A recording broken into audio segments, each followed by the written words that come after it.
So today we are going to be moving on from talking about natural disasters or catastrophic events, and we're going to be reviewing weathering, erosion, and deposition because it's going to be on your test next week. Remember, the CDB was moved up 1 week, so I want to make sure I cover this a little bit and also cover chemical and physical weathering. That's on the test as well. But as we leave catastrophic events, I'm hoping you're seeing that in each case, in most of the cases, the catastrophic event occurred, such as fire, drought, tsunami, tornado, hurricane, flooding. But after the occurrence, there was still soil, and the ecosystem could come back. And it may not be exactly like it was, but it would be able to come back and reestablish itself. But in the case of glaciers and volcanoes, it doesn't happen that way. So the other catastrophic events, within weeks, months, maybe a few years, it might take, but it can come back because there's soil. But as I said, in the catastrophic events of volcanoes, new rock is laid down on top of the soil. So now nature has to break it down again and make it into soil. And it can be done, right? Or Hawaii wouldn't look like it looks. And then the other one was glaciers. It's a river of ice that scrape everything off down to the bedrock, down to the rock that holds up all the soil. Okay? And there, it may take hundreds of years for life to come back. And it starts with a little bit of moss and then a little bit of some weeds, and then it continues. But even with those things, it's going to take hundreds to thousands of years to go back to what they had.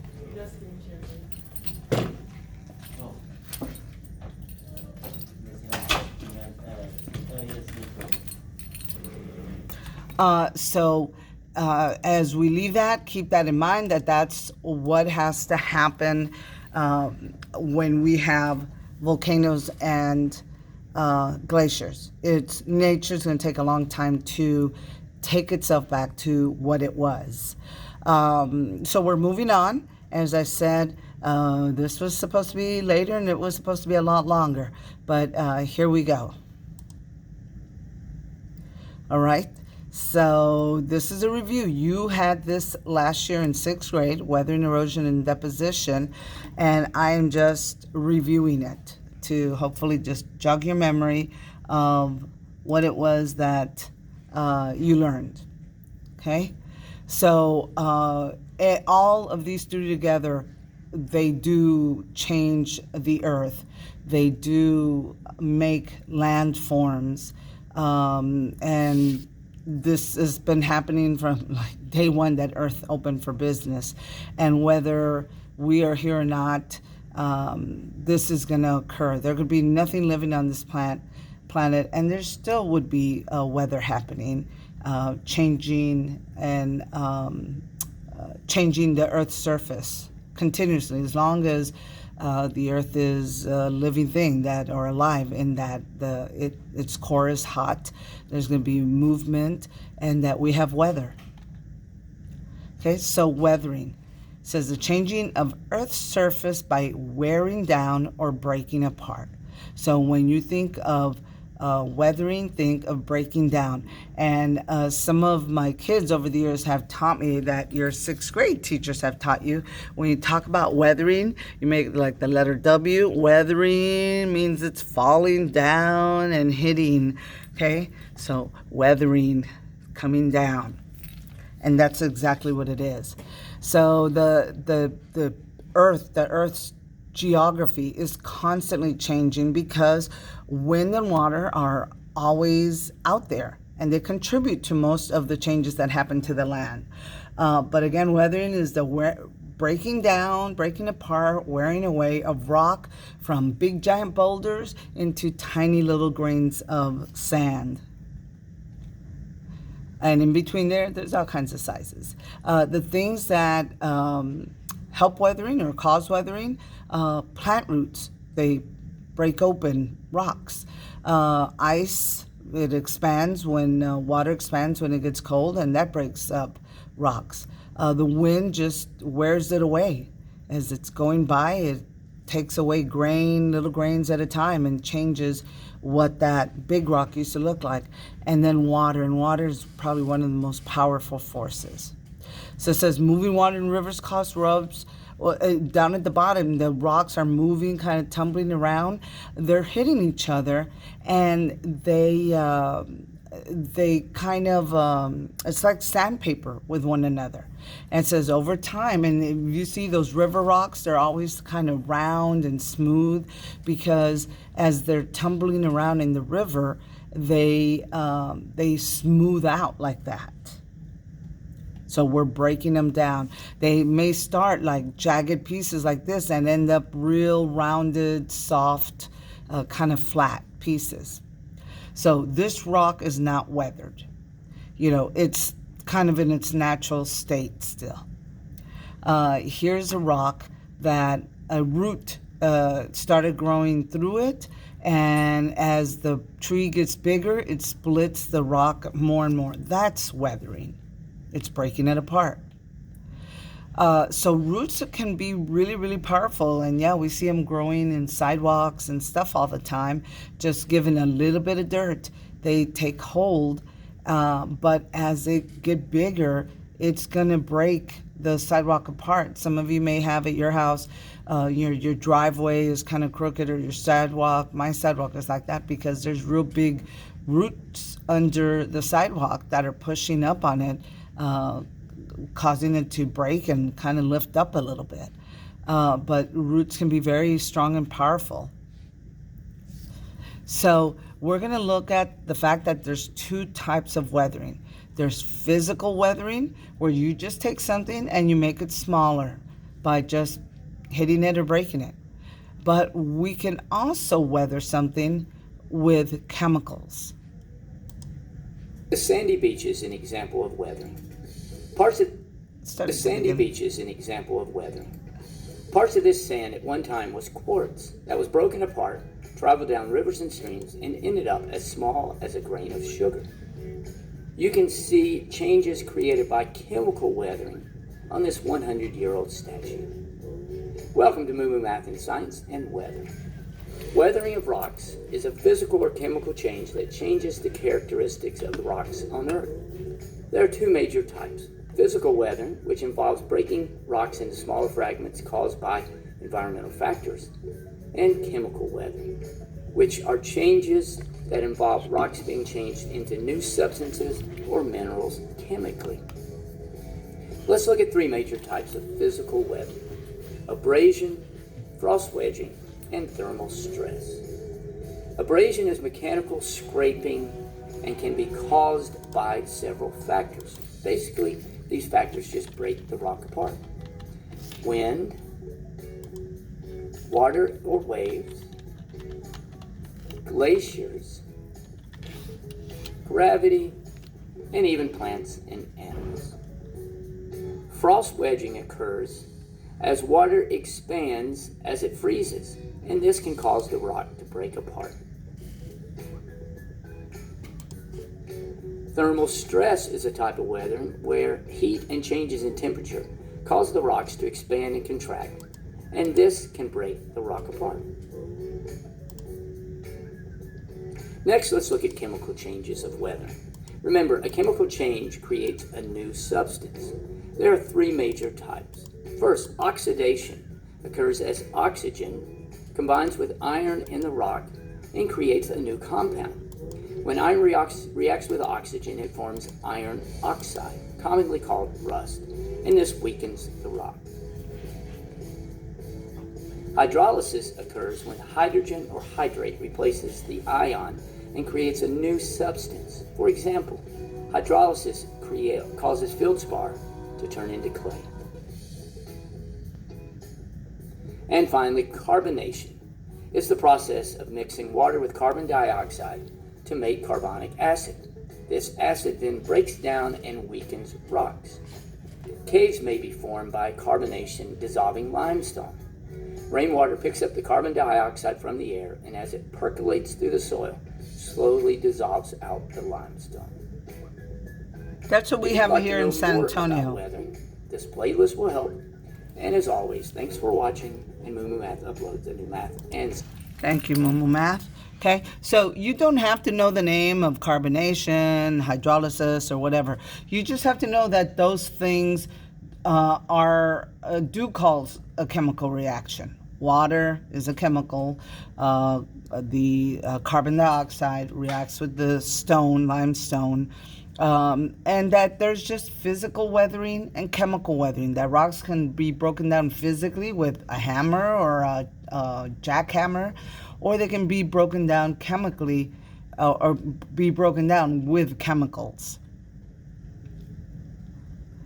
Next. The sandy beach is an example of weathering. All right. And then, so weathering is breaking down. So you've broken it down, now what? Now sometimes it gets moved. Usually if it's small enough, it gets moved. So it's the movement of soil from one place to another.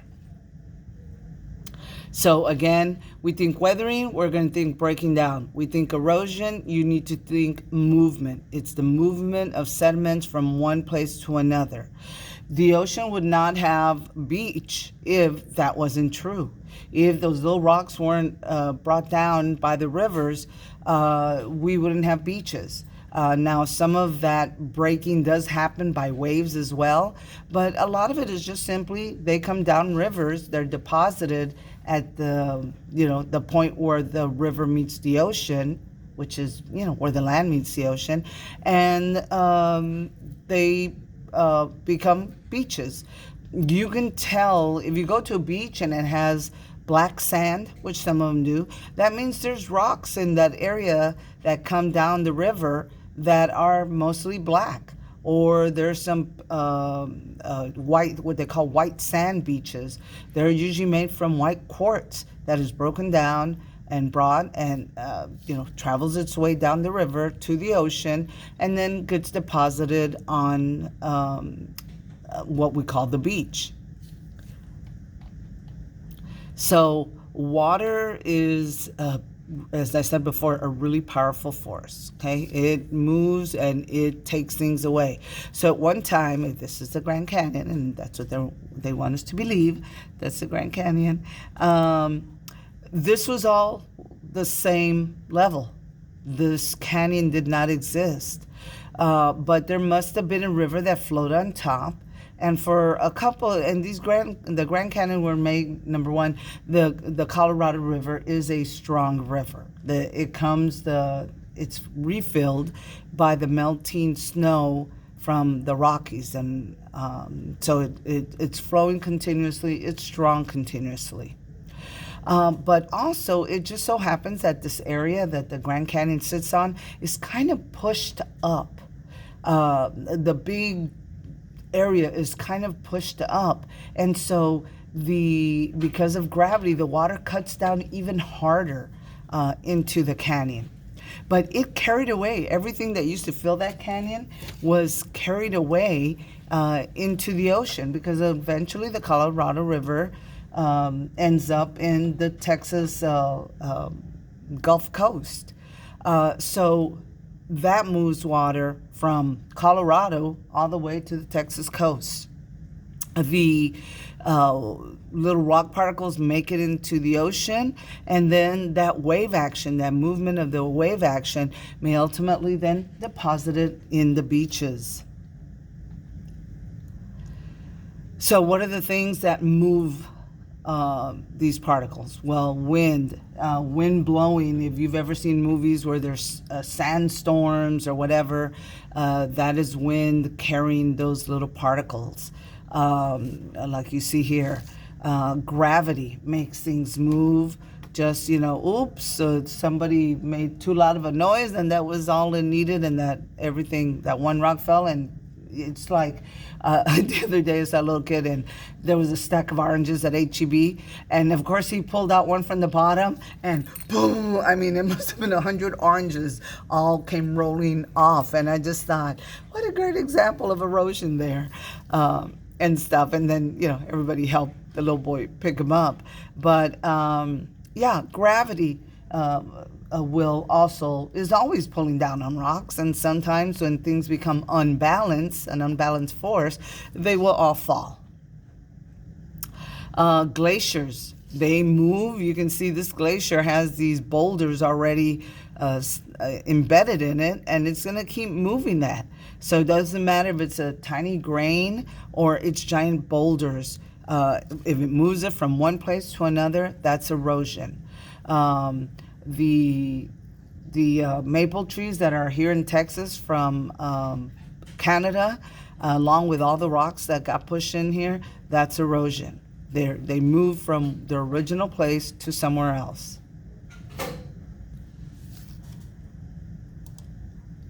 This cave carved out of solid rock.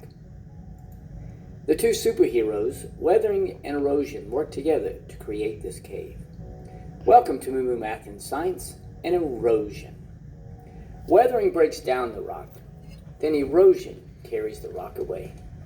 Erosion happens when rocks and sediments are picked up and moved to another place. It could be moved by water, wind, ice, and even gravity. Erosion can occur slowly over time, like this sand dune, or quickly, like this flood. There are several different methods of erosion. Remember, weathering breaks down the rock, then erosion moves the rock away. Rainfall can cause erosion and wash sediment away. Valley erosion occurs when rushing streams and rivers move rock and sediment downstream. Oceans are a huge force of erosion. Wind can cause erosion. A dust storm can be a huge force of erosion. Glaciers and ice can erode rock away. Greenland and Antarctica have huge glaciers that move rock from one area of another. In summary, weathering breaks down the rock, and erosion moves this rock away. If you'd like to know more about weathering and erosion, this playlist will help. And as always, thanks for watching, and Moo Math uploads a new math and science video. Thank you again, Moo Math. You kind of made that one simple. So weathering breaks it down, erosion moves it to this cave carved out of solid rock. Its new spot. Okay, and then the last of these is deposition. So when you deposit, like your mom has ever said, I'm gonna go deposit this check, and then she's gonna go drop it off at the bank, right? So she's gonna take it to the bank. So dropping off or dumping of sediment is what deposition means. So it gets dropped off. The wind may be carrying something, but at some point it stops carrying it and it drops it somewhere. Or the river carries the little grain of sand all the way to the ocean, and then it drops it off there. So the weathering breaks it down, the erosion moves it, and then ultimately it gets left somewhere. So we see these landforms like deltas. So this, what you see here is soil that had been carried down, and now it got left here. Now it might get moved again. It may be eroded again if big waves come and kind of take it out to sea. That's going to happen. Sand dunes are the same thing. And remember when we saw the thing about the desert, that it showed like all those giant sand dunes and how they change shapes daily because the wind is eroding them. The wind is moving it, and then it drops it off, and then that sand dune looks like that for a while, and then when the winds start, it changes what that sand dune looks like.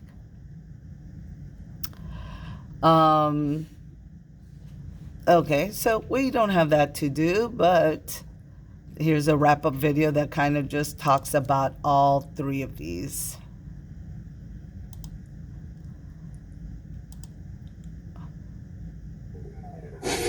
Bam! There you go. That's how we do. Oh, you got it, you got it. Let me move it out of the way. Nice. You're good, Zoe. Come on, let's play one more time. Oh, I really can't. I've got to study for that weathering and erosion quiz tomorrow. Zoe, playing Super Duo Breaker and Whoosh is just like studying weathering and erosion. Somehow I think my teacher might disagree. No. Check it out. In the game, Breaker and Whoosh are a superhero duo. They work together and change the land. Breaker breaks things down, and Whoosh carries them away. And what does that have to do with studying? Weathering and erosion work together just like Breaker and Whoosh. They're a scientific super duo. Weathering is the breakdown of materials in the Earth's crust into sediment.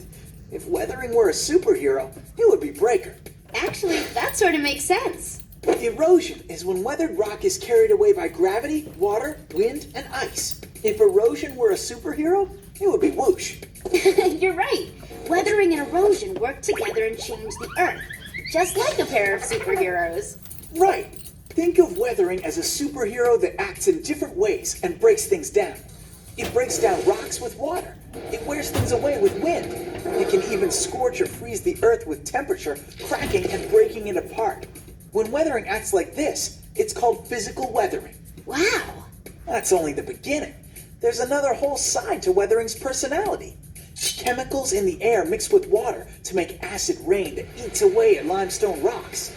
Oxygen reacts with iron and forms rust. That's chemical weathering.